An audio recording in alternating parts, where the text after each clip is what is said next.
الحمد لله وحده والصلاة والسلام على من لا نبي بعده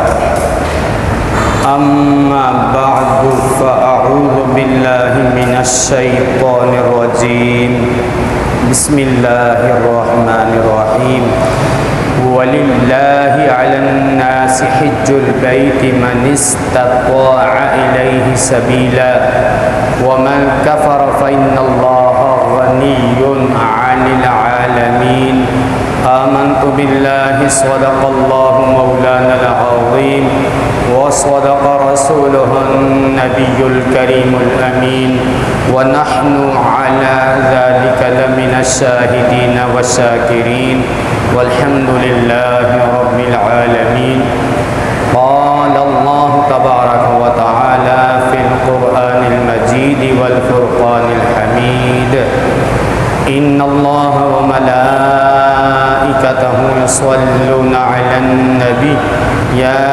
أيها الذين آمنوا صلوا عليه وسلموا تسليما اللهم صل على سيدنا ومولانا محمد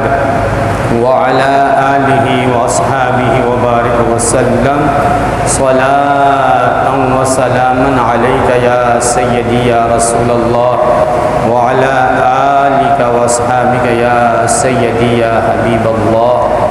اللهم افتح علينا حكمتك وانشر علينا رحمتك يا ذا الجلال والإكرام اللهم رب اشرح لي صدري ويسر لي أمري واحلل عقدة من لساني يفقه قولي اللهم رب يسر ولا تعسر وتمم بالخير وبك نستعين يا فتاح يا فتاح يا فتاح اللهم اجعلني صبورا واجعلني شكورا واجعلني في عيني صغيرا وفي أعين الناس كبيرا اللهم ربنا لا تؤاخذنا إن نسينا أو أخطأنا ربنا ولا تحمل علينا إصرا كما حملته على الذين من قبلنا ربنا ولا تحملنا ما لا طاقة لنا به واعف عنا واغفر لنا وارحمنا أنت مولانا فانصرنا على القوم الكافرين اللهم ربنا لا تزغ قلوبنا بعد إذ هديتنا وهب لنا من لدنك رحمة إنك أنت الوهاب اللهم نور قلوبنا بالقرآن وزين أخلاقنا بالقرآن ونجنا من النار بالقرآن وأدخلنا في الجنة بالقرآن اللهم رب زدني علما اللهم رب زدني علما اللهم رب زدني علما لا إله إلا أنت سبحانك إني كنت من الظالمين لا إله إلا أنت سبحانك إني كنت من الظالمين لا إله إلا أنت سبحانك إني كنت من الظالمين فاستجبنا له ونجيناه من الغم وكذلك ننجي المؤمنين غافر الذنب وقابل التوب شديد العقاب ذي الطول لا إله إلا هو إليه المصير اللهم اغفر لنا قبل الموت وارحمنا عند الموت ولا تعذبنا بعد الموت ولا تحاسبنا يوم القيامة إنك على كل شيء قدير مختصر حمد و صلاۃ کے بعد میرے نہایتی واجب القدر سامعین ذی احتشام بندہ ناچیز نے قرآن مجید فرقان حمید میں سے چوتھا پارہ سورہ آل عمران کی 97 نمبر آیت کریمہ مکمل تلاوت کرنے کا شرف حاصل کیا اللہ تبارک و تعالی جل جلالہ و عم نوالہ و اعظم شانہ و اتم برہانہ کی بارگاہ میں عاجزانہ التجا ہے کہ اس ناچیز کو حضور سرور کائنات فخر موجودات زینت بزم کائنات دستگیر جہاں غمگسار زماں سید سرورہ حامی بے کساں صلی اللہ تعالیٰ علیہ وسلم کے صدقے سے حق اور سچ بیان کرنے اور ہم سب کو سن کر سمجھ کر اس پر عمل کی توفیق عطا فرمائے۔ ہمارا آج کا عنوان حج کے فضائل و مسائل۔ تو فضائل اس وقت حاصل ہوتے ہیں کہ جب بندہ مسائل کو سمجھے گا، ورنہ پیسہ بھی خرچ ہو جاتا ہے، بدنی مشقت بھی ہو جاتی ہے اور بندہ خالی دامن واپس لوٹ کر آ جاتا ہے۔ کچھ چیزیں ایسی ہوتی ہیں کہ بندہ جب حج کرنے کا ارادہ کرتا ہے تو وہ اپنی بستی میں، اپنے محلے میں، اپنے گاؤں میں، اپنے گھر میں، اپنے خاندان والوں سے جو ہے اس امتیازیت حاصل کرتا ہے، ممیز ہو جاتا ہے، جیسے کہ بھائی مجھ پر کس کس کے حقوق ہیں۔ اگر حج کرنے والے پر کسی کا قرض ہے تو اسے دیکھنا پڑتا ہے کہ آیا کہ اس قرض کا کیا مسئلہ ہے، اس قرض کو میں نے اتارنا ہے یا اس کی میعاد جو ہے، جو مدت مجھے دی گئی ہے، اب وہ کافی ماہ ہے، میں واپس آ کر جو ہے اسے ادا کروں گا۔ پھر جن لوگوں کے اخراجات اس کے اوپر واجب ہیں، وہ جتنے دن کے لیے جا رہا ہے اتنے اخراجات جو ہیں ان کے لیے اس کو واجب ہے کہ وہ اتنے انہیں دے کر جائے گا۔ فرض محل بیوی بچے اہل و عیال ہے، ان کے اخراجات ہیں، کپڑا ہے، کھانا پینا ہے۔ اگر والدین ہیں، بوڑھے ہیں اور اس کے ساتھ ہیں اور اس کو ان کی خدمت جو ہے کرنے کی ضرورت پڑتی ہے تو پھر ان کی اجازت بھی لینا پڑتی ہے۔ پھر اگر کسی نے امانت رکھوائی ہے تو جس نے امانت رکھوائی ہے اسے پوچھنا پڑے گا کہ آپ ابھی مجھ سے امانت لے رہے ہیں یا جب میں حج سے واپس آ جاؤں گا؟ پھر جو ہے وصیت نامہ لکھے گا۔ تو یہ سب چیزیں یعنی جس پر حج فرض ہو جاتا ہے، حج فرض ہونے کے بعد ان چیزوں کو دیکھنا پڑتا ہے۔ نمبر ایک کیا دیکھے گا کہ میرے ساتھ والدین ہیں، آیا کہ وہ جوان ہیں یا بوڑھے ہیں؟ جوان ہیں، فرض محل وہ کاروبار خود کرتے ہیں ماشاءاللہ،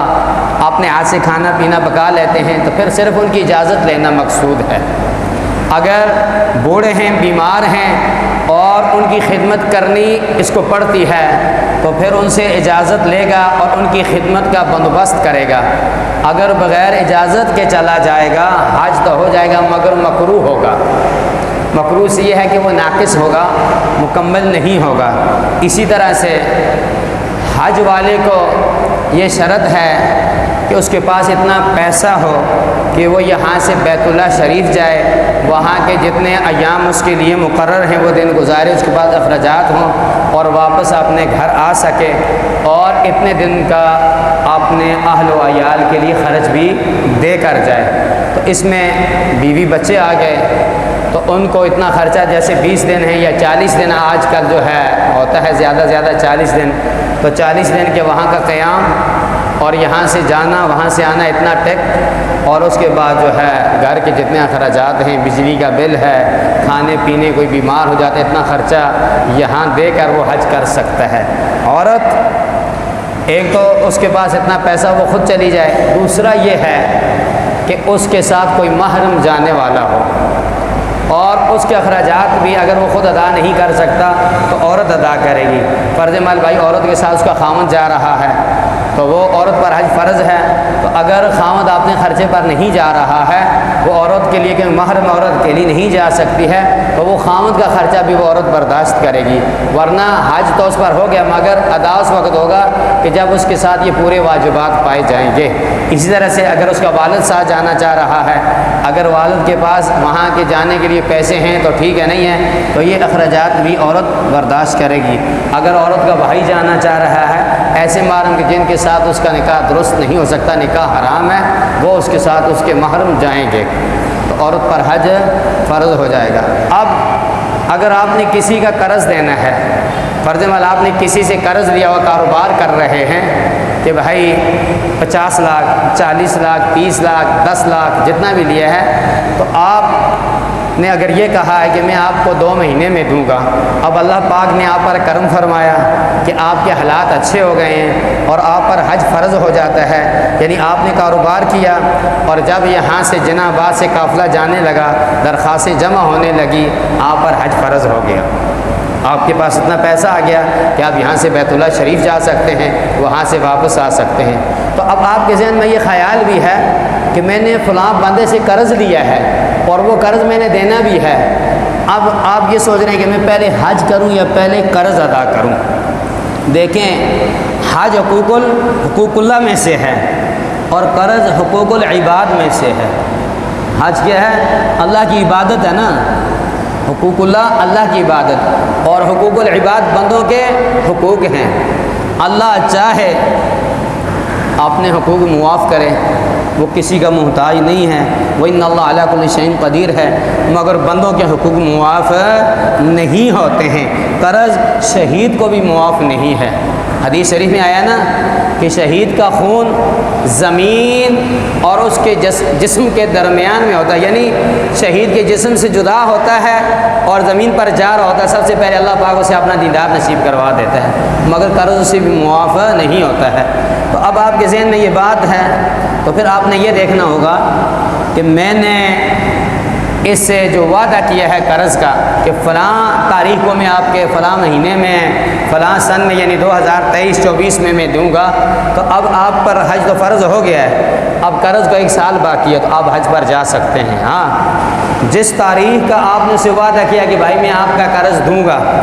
اب آپ پر حج بھی فرض ہو گیا ہے، تو آپ اس سے پوچھیں گے اگر آپ کو ضرورت نہیں ہے تو میں حج پر جا رہا ہوں، میں حج سے واپس آ کر آپ کو پیسے دے دوں گا۔ ایک قرض تو یہ ہے، اور ایک ایسا ہوگا کہ آپ پر حج فرض ہوا، آپ نے سستی کی کہ میں نہیں جا رہا ہوں اس سال، آئندہ سال چلا جاؤں گا، کیونکہ حج ہر سال میں 1 سال آتا ہے، یکم شوال سے لے کر 10 ذی الحجہ تک یہ جو ہے نا یہ حج کے مہینے ہیں، اس میں آتا ہے۔ آپ نے سستی کی، اللہ کا کرنا ایسا ہوا کہ بس قدرت کا تقدیر کا ایسا اہتمام ہوا کہ بندہ غریب ہو جاتا ہے، اب حج فرض ہے اور حج تو فرض ہو گیا، اب وہ غریب ہو گیا تو اس کی اپنی مرضی سے ہوا ہے، وہ اللہ نے اسے دولت عطا فرمائی تھی کہ جس سال اس پر حج فرض ہوا اس کے جانے کا اہتمام بھی تھا، سب کچھ تھا، اس نے سستی کی نہیں گیا، کوئی شرعی عذر بھی نہیں تھا، وہ بیمار بھی نہیں تھا، والدین بوڑھے بھی نہیں تھے، تو اب وہ خود ہی نہیں گیا، کیونکہ حج کے اندر کافی ساری مشقت ہے، پیدل چلنا ہے، پھر جو ہے یہاں ایئر کنڈیشن میں اے سی میں رہنے والے وہاں جب عرفات کے میدان میں جاتے ہیں، جب مزدلفہ کے اندر جو ہے رات گزارتے ہیں، یہاں سے کفن باندھ کر جاتے ہیں، تو قدرت یہ دکھاتی ہے کہ دیکھو کہ جس طرح آج جو ہے اپنی فیکٹری کو چھوڑ کر جا رہے ہو، اپنے کارخانوں کو چھوڑ کر جا رہے ہو، اے سی والی بسوں میں بیٹھ کر چھوڑ کر جا رہے ہو، کاٹن کے سوٹ پہننے والوں، قیمتی لباس پہننے والوں، کفن باندھ کر جس اولاد سے محبت کرتے تھے، آج اسے چھوڑ کر ایئرپورٹ سے اندر ہو رہے ہو، تو ایک وقت ایسا آئے گا کہ سب کو چھوڑ کر قبر میں جاؤ گے۔ تو مشقت ہے نا، یہاں مالی عبادت بھی ہے اور بدنی عبادت بھی ہے، پھر وہاں جو ہے رات کو رہنا، پھر جو ہے عرفات کے اندر جو ہے دعائیں مانگنا، اپنے گناہوں کو یاد کرنا، اپنے دل کو اللہ کی طرف مائل کرنا اور اپنے آپ کو رب کی بارگاہ میں حاضر کر دینا کہ مولا تو جانتا ہے کہ میں کیا کیا گناہ کر کر آیا ہوں، اب مولا یہاں میرے دل کے راز ہیں اور تیری قدرت جان رہی ہے، اللہ تجھ سے کوئی چیز چھپی ہوئی نہیں ہے، میں نے کیا کیا گناہ کیے ہیں، مگر کرم تیرا ہوا کہ تو نے مجھے اپنے گھر کا مہمان بنایا ہے، مولا دیکھ یہ میل والے کپڑے پہنے ہوئے ہیں، یہ میرے ناخن بڑے ہوئے ہیں، میرے بال بڑے ہوئے ہیں، بس تیری بارگاہ میں آ پہنچا ہوں۔ تو یہ کوئی عام بات نہیں، بڑی خاص بات ہے، کوئی آسان بات نہیں، بڑی مشکل بات ہے کہ اپنے جرم کو مان لینا، اپنے گناہوں کا اصرار کر کے اپنے رب کی بارگاہ میں پہنچ جانا۔ اب سستی کی تو قدرت کا ایسا نظام ہوا کہ جو پیسہ تھا وہ چوری ہو گیا، وہ جو کاروبار تھا وہ ختم ہو گیا، مگر حج اس پر پوری زندگی جو ہے نا وہ رہے گا، فرض رہے گا، اب اس کا ادا کرنا اس پر واجب ہو جائے گا۔ تو اب وہ چاہتا ہے کہ میں مرنے سے پہلے حج کروں، تو وہ کسی سے قرض لے کر اور قرض بھی اس طرح سے لے گا کہ اس کو یہ یقین ہو کہ میں واپس آ کے اس کے قرض دے سکتا ہوں۔ اب قرض لے لیا اور واپس آ کر جو ہے قرض ادائی نہ کر سکے، یہ بڑا مسئلہ ہے کہ آج کل 8-9 لاکھ روپے تو کم از کم بھی خرچ ہو ہی جاتے ہیں حج پر۔ اچھا ایک چیز تو یہ ہے نا کہ حج پر جانے کے لیے کتنی رقم ہونی چاہیے؟ یہ جو ہم وہاں جاتے ہیں وہاں سے جو ہے کھجوریں لے لیتے ہیں، فلاں چیز لے لیتے ہیں، یہ حج کے اس میں شامل نہیں ہے۔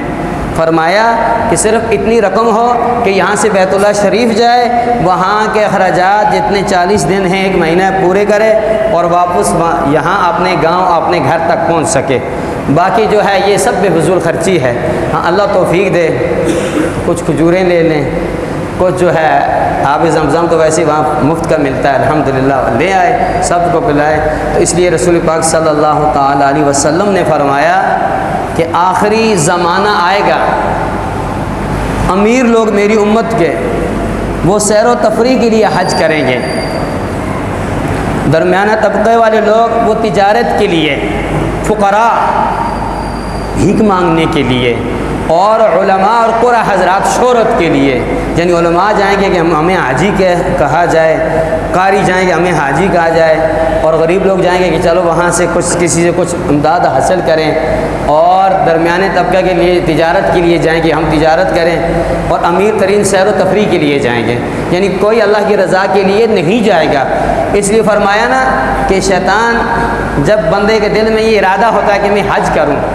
وہ کوشش کرتا، دیکھ تیرے بیوی بچے ہیں، تیرا کاروبار ہے، تو 40 دن وہاں جائے گا، پیچھے اس بندے کو چھوڑ کر جائے گا، وہ تیرے کاروبار میں نقصان کرے گا، یہ ہو جائے گا، 8-9 لاکھ روپے خرچ کرے گا۔ اب اللہ کا فضل ہوتا ہے کہ بندہ شیطان کی اس چیز میں نہیں آتا ہے، پھر جو ہے شیطان اس سے جو ہے نا حج کے اندر جو ہے نا کافی ساری غلطیاں اغلاط کرواتا ہے کہ اس کا حج مکمل نہ ہو سکے۔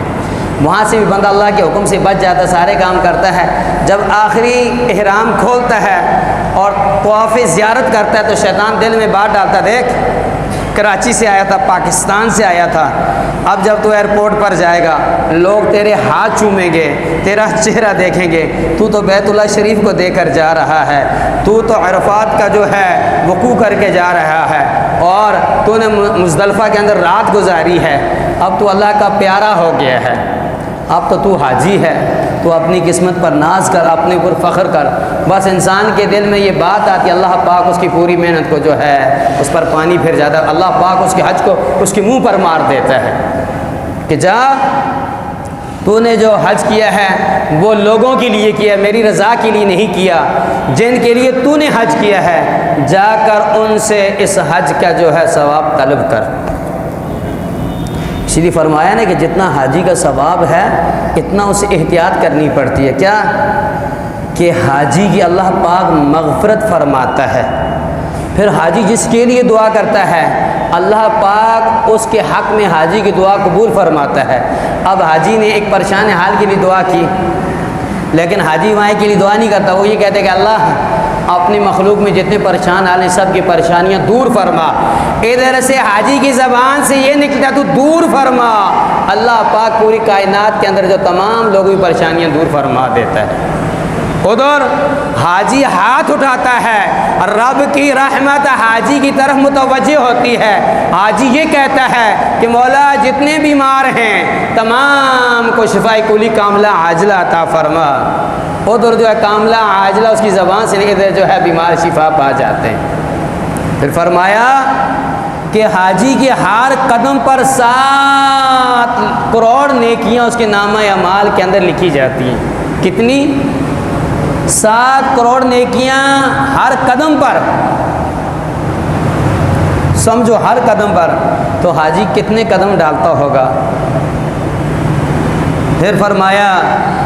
کہ جس حاجی کا حج قبول ہوتا اللہ پاک اسے جنت عطا فرما دیتا ہے، اور 40 دن تک حاجی کی کوئی جائز دعا رد نہیں ہوتی ہے، جتنی بھی نیک دعائیں کرتا ہے حج کرنے کے بعد 40 دن تک اللہ پاک اسے جو ہے قبول فرما دیتا ہے۔ یہ حاجی کا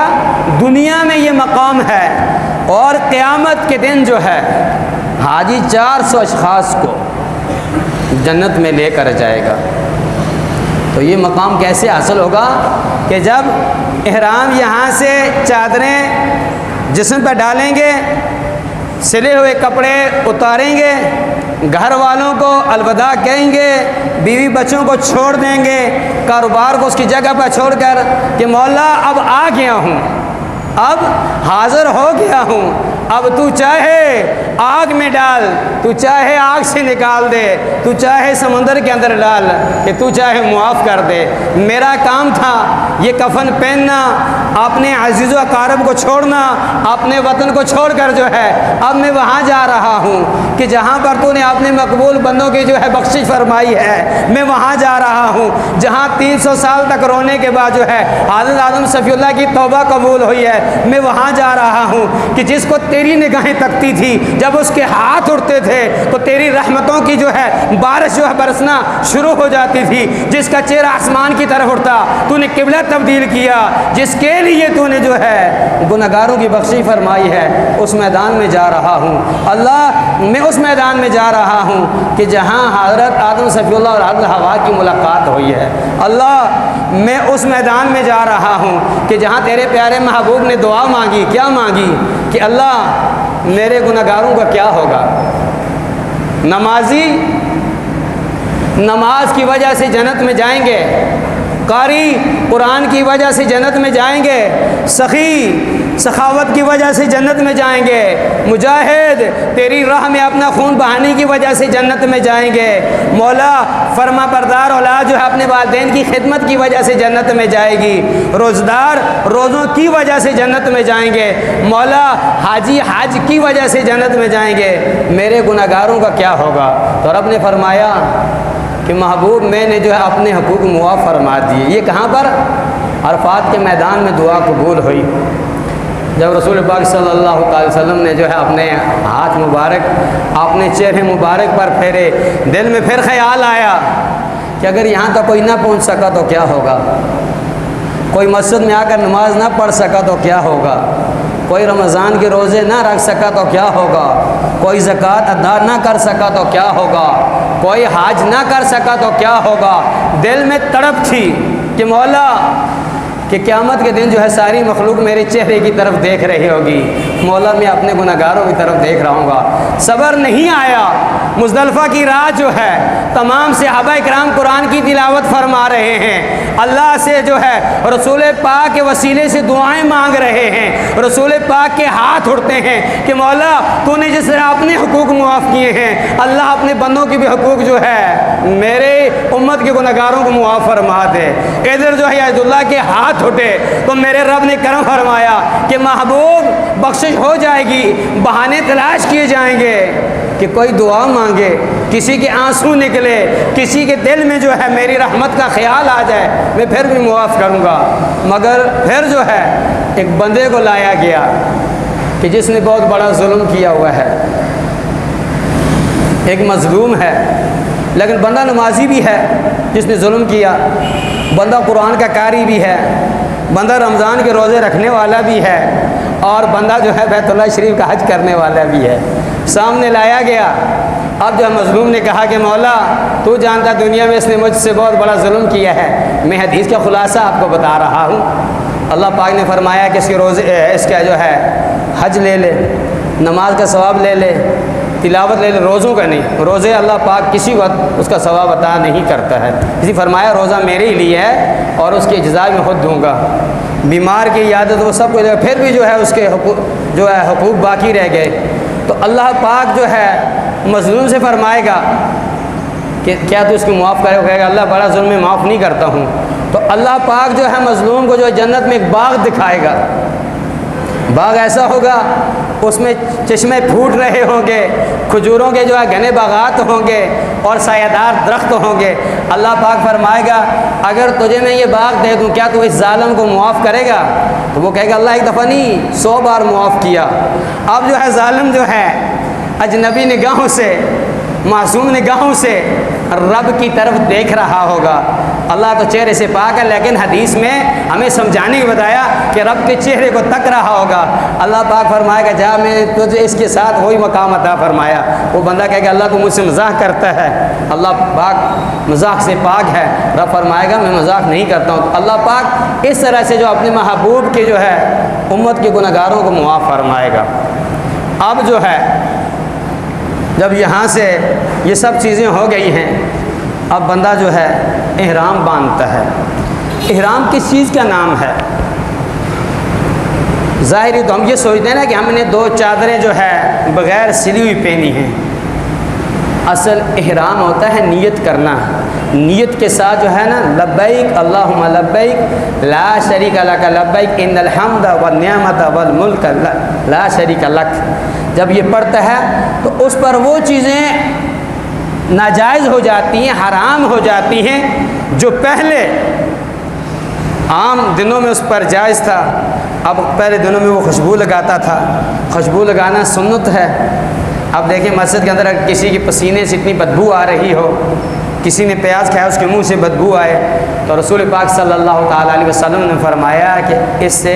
فرشتوں کو اذیت پہنچتی ہے۔ تو ٹائم روزانہ آگے نکل جاتا ہے، میں اسی پر ختم کرتا ہوں۔ انشاءاللہ یہ پورا مہینہ چلے گا، آپ کو حج کے